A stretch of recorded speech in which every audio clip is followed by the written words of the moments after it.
किसान साथियों नमस्कार। आप देख रहे हैं फसल क्रांति। इस समय हम मौजूद हैं नास कॉम्प्लेक्स में पूसा के अंदर, जहां पर federation of seed industry of India के द्वारा एजीएम का आयोजन किया गया है। इसी के साथ यहाँ पर कुछ सेशन भी रखे गए जिसमें सीड टेक्नोलॉजी को लेके डिस्कशन हुआ। फिलहाल हमारे साथ खास मेहमान एनवीपीजीआर के पूर्व डायरेक्टर डॉक्टर केसी बंसल जी मौजूद हैं, जो कि एक रिनोन्ड साइंटिस्ट हैं और खासकर बायोटेक्नोलॉजी के लिए सर को जाना जाता है। सर बहुत बहुत स्वागत है आपका। थैंक यू, धन्यवाद आपका।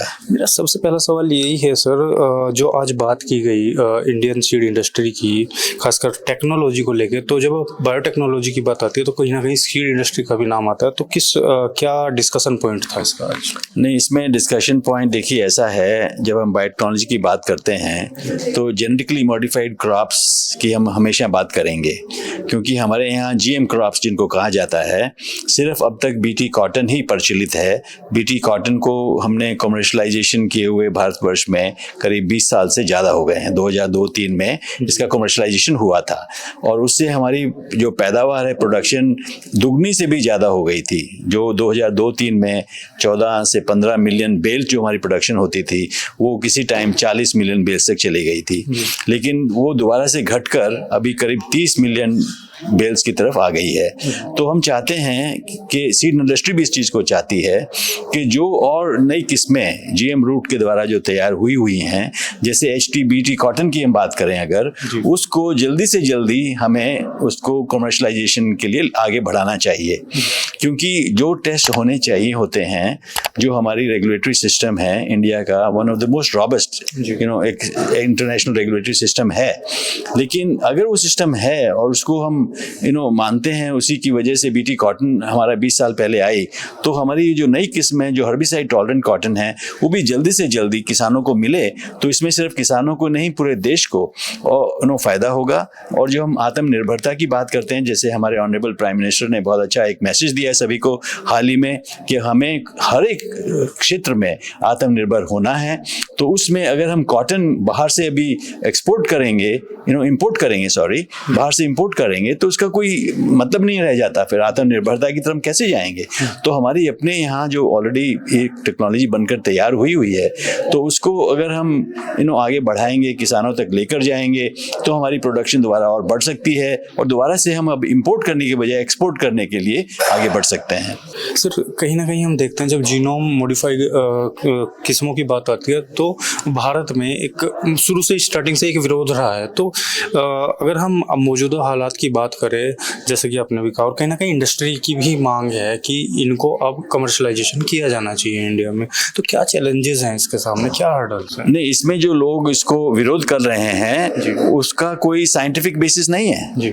उनका कोई और कारण हो सकता है, लेकिन आप ये देखिए, कोई भी टेक्नोलॉजी जो 25 साल से भी ज्यादा प्रचलित है पूरे इंडिया में ही सिर्फ नहीं, बाकी सभी देशों में 70-72 देश उसको खा रहे हैं, उगा रहे हैं, सब कुछ हम कर रहे हैं। अमेरिका जैसा बड़ा देश, उसमें जीएम पपाया तक को लोग खा रहे हैं, बना रहे हैं सब कुछ। तो इसमें कोई सेफ्टी को लेकर कोई क्वेश्चन है ही नहीं। और जबकि हम बायोसेफ्टी की बात करें तो हमारे जितने भी पैरामीटर होते हैं उसमें वो बायोसेफ्टी एनालिसिस किया जाता है इन क्रॉप्स का। तो अगर कोई विरोध कर रहा है तो वो टोटल अनसाइंटिफिक है, उसका कोई तथ्य नहीं है उस बातों में, वो खाली उनका कोई अपना इंटरेस्ट हो सकता है। लेकिन हमें अगर अपने बायोटेक्नोलॉजी सिस्टम पर, जो बायोसेफ्टी रेगुलेटरी सिस्टम पर इतना भरोसा है और जो कि होना भी चाहिए, तो हमें किस बात का कोई डर है कि हमें उसको किसानों तक लेके जाना चाहिए? ये तो बिल्कुल हम अपना ही नुकसान कर रहे हैं। मैं तो ये कहूँगा कि अगर हम किसान उसको लगाना चाहते हैं, टेक्नोलॉजी तैयार है, बायोसेफ्टी एनालिसिस हो चुका है, या जो भी होना है उसको भी हमारा जो इंटरनेशनली साउंड एक रेगुलेटरी सिस्टम है, उसको पूरा ध्यान में रखते हुए हम लोग अभी अपनी चीज़ों को आगे बढ़ाएं। ये कोई भी नई टेक्नोलॉजी आती है तो लोग विरोध करते हैं, लेकिन हमें अपना एनालिसिस करना है। विरोध करने वाला अगर एक है और जिसको फायदा होने वाले वो करोड़ लोग हैं, तो हमें करोड़ों को फायदा देखना चाहिए। मैं तो ये समझता हूँ।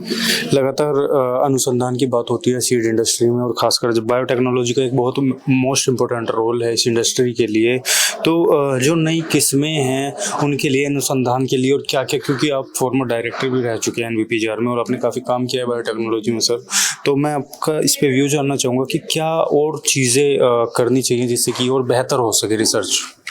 देखिए, अब आजकल जो ज़्यादातर वर्ल्ड में काम हो रहा है अच्छी नई किस्में बनाने के लिए, वो एक नई टेक्नोलॉजी आई है, उसके द्वारा हो रहा है। वो जीनोम एडिटिंग उसको हम बोलते हैं, जिसको 2020 में नोबेल प्राइज़ 2 विमेन साइंटिस्ट को नोबेल प्राइज़ मिला था। और वो टेक्नोलॉजी तब से ही बल्कि 2012-13 में टेक्नोलॉजी डेवलप हो गई थी, तब से ही हमने भी यहाँ उसका फ़ायदा उठाने की कोशिश कर रहे हैं, पूरे अपने इंडिया में भी, भारतवर्ष में भी, और बाकी सभी वर्ल्ड में बहुत सी कंट्रीज इसमें एक होड़ जैसी लगी हुई है कि हम इस टेक्नोलॉजी के द्वारा कितनी और नई किस्में बना सकते हैं। जैसे अपने यहाँ अभी इंडिया में 2 राइस की जीनोम एडिटेड राइस वैरायटीज हाल ही में बनकर तैयार हो गई हैं, जो कि मई 4 को हमारे ऑनरेबल प्राइम जो मिनिस्टर ऑफ एग्रीकल्चर हैं उन्होंने उसको लॉन्च किया था। और अभी मुझे लगता है कि 1-2-3 साल में वो किसानों तक पहुंच सकती है, सीड प्रोडक्शन वगैरह उसका बन जाएगा और बढ़ जाएगा। और तो ये एक ऐसी टेक्नोलॉजी है जीनोम एडिटिंग, जिसका हमें पूरा फ़ायदा उठाना चाहिए। अभी हम लोग करीब 40 क्रॉप्स में अपने ICAR के इंस्टीट्यूट्स हैं, जैसे CSIR के इंस्टीट्यूट्स हैं और DBT के जो इंस्टीट्यूट्स हैं, हमारी स्टेट एग्रीकल्चर यूनिवर्सिटीज़ हैं, प्राइवेट सेक्टर है, सब लोग 40-45 क्रॉप्स में हम इस टेक्नोलॉजी पर काम कर रहे हैं, नई किस्में बनाने की कोशिश कर रहे हैं। और मुझे पूरी उम्मीद है कि इस टेक्नोलॉजी के द्वारा हम एक जो सेल्फ रिलायंस की बात है, फूड प्रोडक्शन की बात है, क्लाइमेट रेजिलियंस की बात है, न्यूट्रिशनल क्वालिटी कंटेंट जो बढ़ाने की बात है, मॉल न्यूट्रिशन को ध्यान में रखते हुए हम इसको पूरी एक सफलता इसमें हम हासिल कर सकते हैं। और मुझे पूरी उम्मीद है कि इसमें कुछ इश्यूज़ हैं IP को लेकर, वो भी एड्रेस हो रहे हैं। और मुझे लगता है कि ये एक ऐसी टेक्नोलॉजी GM क्रॉप्स के बाद आई है कि हम GM क्रॉप्स को भी साथ में आगे बढ़ाना चाहिए। और जीनोम एडिटिंग के द्वारा हम और आगे भी अपनी प्रोडक्टिविटी को बढ़ा सकते हैं, जिससे फार्मर्स की जो इनकम है वो बढ़ सकती है। और इसमें जो हमारे क्लाइमेट रेजिलियंस भी उसको हम बढ़ा सकते हैं। तो इससे जीनोम एडिटिंग से हमें काफ़ी फ़ायदा होने की संभावना है। बहुत बहुत शुक्रिया सर हमारे साथ जुड़ने के लिए। अंत में चलते चलते जो किसान भाई आपको देख रहे हैं उनको आप क्या कहना चाहेंगे, क्या सुझाव देना चाहेंगे? हम किसान भाइयों को यही कहना चाहेंगे कि देखिए, हम आप लोगों के लिए पूरी रिसर्च में दिन रात हमारे साइंटिस्ट अनुसंधान कर रहे हैं और हमें पूरी उम्मीद है, हमें गवर्नमेंट ऑफ इंडिया से अपेक्षा है, हम एक विश्वास के साथ कि वो जो हमारी रिक्वायरमेंट्स हैं, सीड इंडस्ट्री की जो रिक्वायरमेंट्स हैं, उनको ध्यान में रखते हुए सिर्फ वो किसानों को ही फ़ायदा नहीं होगा, वो हमारे पूरे भारतवर्ष को, पूरे हमारे कंज्यूमर्स को, जो हमारे लोग हैं जो खा पी रहे हैं, वो ज़्यादा तंदुरुस्त होंगे, हेल्दी होंगे।